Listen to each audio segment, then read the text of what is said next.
Hello everyone, this is Disha. Welcome back to the channel Medical Disha. In this video, I will be sharing a few important formulas of the unit gravitation.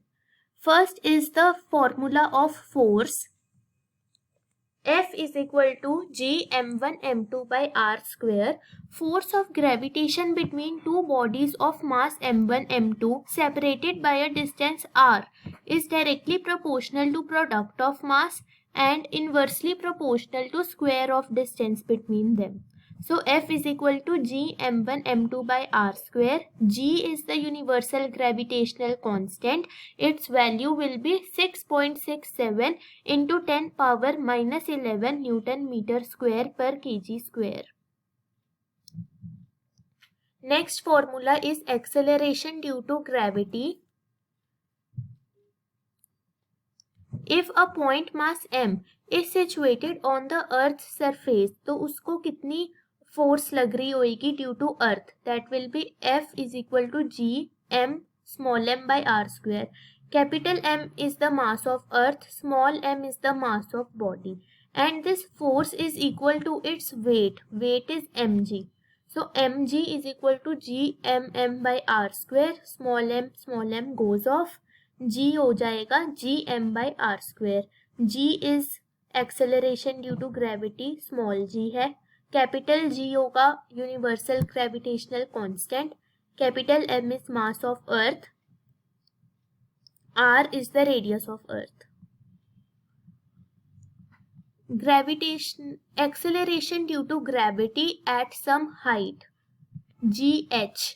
इसका formula होगा gh is equal to g into r upon r plus h का whole square. So gh is equal to g into r upon r plus h का whole square. gh is equal to g 1 minus 2h by r. ये formula आप तब use करोगे when h is very much smaller than r. तो आप ये वाला formula use करोगे. But when h is comparable to r तो आप फर्स्ट फॉर्मूला यूज करोगे. Acceleration due to gravity at some depth, gd is given by gd is equal to g 1 minus d by r. Acceleration due to gravity at equator and at poles is different. That's why GE और GP अलग अलग होते हैं.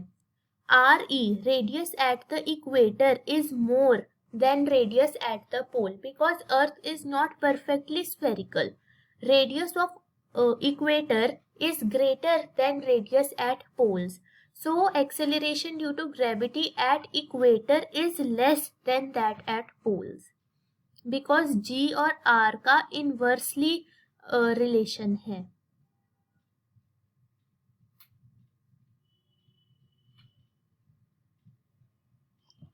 उसके बाद है acceleration due to gravity due to latitude. G dash is equal to g minus omega square r cos square lambda. Lambda is the latitude angle. Equator पे lambda 0 होगा. कॉस लैम्डा यानी कॉस 0 1 होता है. So g equator will be g equator is equal to g minus omega square r. At poles lambda is 90, cos 90 0. So g poles will be equal to ji.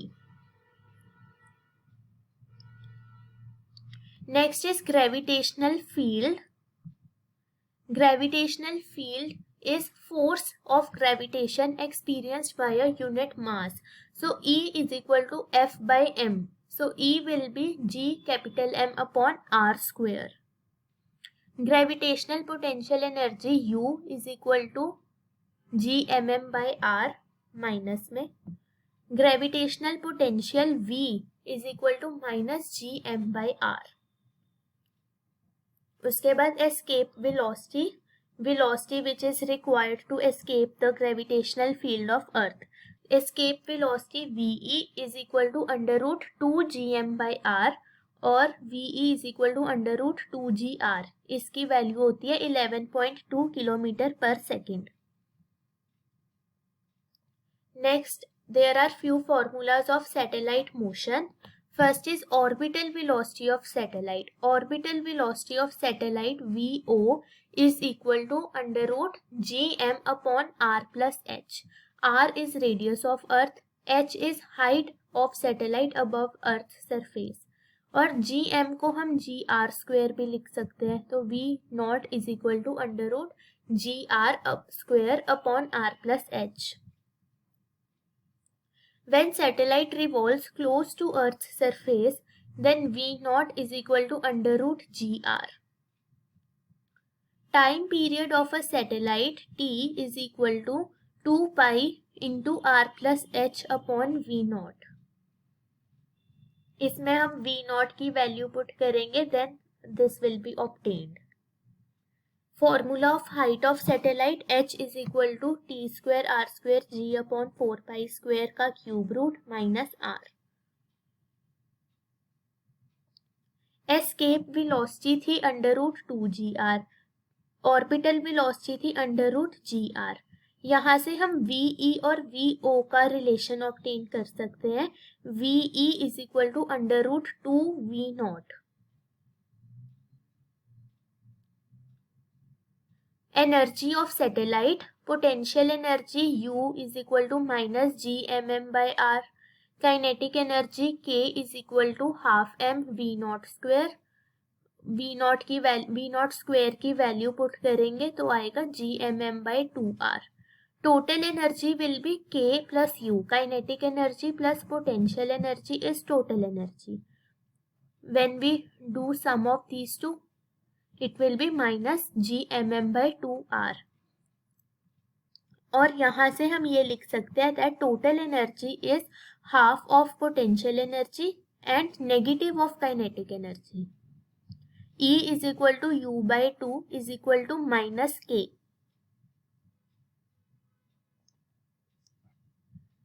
Last आता है Kepler's laws. There are 3 laws: law of orbits, law of areas and law of periods.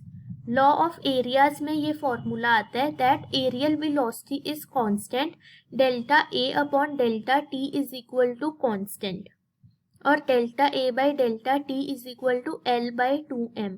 L is the angular momentum.